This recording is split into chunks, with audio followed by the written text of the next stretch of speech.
നമ്മൾ യാത്രകളൊക്കെ പോകുമ്പോൾ വണ്ടിയിൽ നമ്മൾ വെള്ളം ബോട്ടിലുകളായിട്ട് നമ്മൾ സൂക്ഷിക്കാറുണ്ട്. അതല്ലാന്നുണ്ടെങ്കിൽ നമ്മൾ യാത്രാമധ്യേ നമുക്ക് ഉപയോഗത്തിനായിട്ട് നമ്മൾ ഷോപ്പുകളിൽ നിന്ന് നമ്മൾ വെള്ളം ബോട്ടിലുകൾ വാങ്ങിച്ച് വെക്കാറുണ്ട്. എന്നാൽ ഈ വെള്ളം ബോട്ടിൽ, അതായത് ഈ 20 രൂപയുടെ വെള്ളം ബോട്ടിൽ 4 പേരുടെ ജീവൻ എടുത്തെന്ന് പറഞ്ഞാൽ നിങ്ങൾക്കത് വിശ്വസിക്കാൻ പറ്റുമോ? ഒരു വീഡിയോ ആയിട്ടാണ് വന്നിട്ടുള്ളത്. അപ്പോൾ ഇവിടെ ഈ ഒരു പോലീസ് ഉദ്യോഗസ്ഥൻ നമുക്ക് കറക്റ്റായിട്ട് പറഞ്ഞു തന്നിട്ടുണ്ട്.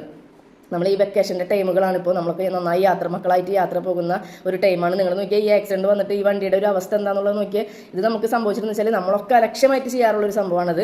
വെള്ളം കുടിച്ച് കഴിഞ്ഞാൽ അല്ലെങ്കിൽ വെള്ളം ഉള്ളപ്പോൾ തന്നെ നമ്മൾ വണ്ടികളിലൊക്കെ നമ്മൾ അലക്ഷ്യമായിട്ട് കുപ്പികൾ ഇടുന്ന ഒരു അവസ്ഥ നമ്മൾ കാണാറുണ്ട്. അല്ലെങ്കിൽ വെച്ച ഭാഗത്ത് നിന്ന് നമ്മളെ ശ്രദ്ധയിൽപ്പെടാണ്ട് അത് നീങ്ങി പോകുന്ന ഒരു അവസ്ഥ ഉണ്ടാവാറുണ്ട്. അത്തരം അവസ്ഥകളിൽ ഇത് ബ്രേക്കിൻ്റെയും ക്ലച്ചിൻ്റെ ഒക്കെ അടിയിലേക്ക് ചെന്ന് ജാമായിട്ടിരിക്കുന്ന ഒരു അവസ്ഥ ഉണ്ടാവാറുണ്ട്. നമ്മളത് ശ്രദ്ധിക്കാറില്ല.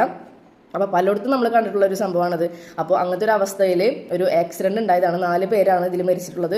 അപ്പോൾ ദയവ് ചെയ്ത് എന്താ പറയുക, നമ്മളെല്ലാവരും, ഞാനടക്കമുള്ള എല്ലാവരും ഇത് വളരെയധികം ശ്രദ്ധിക്കുക.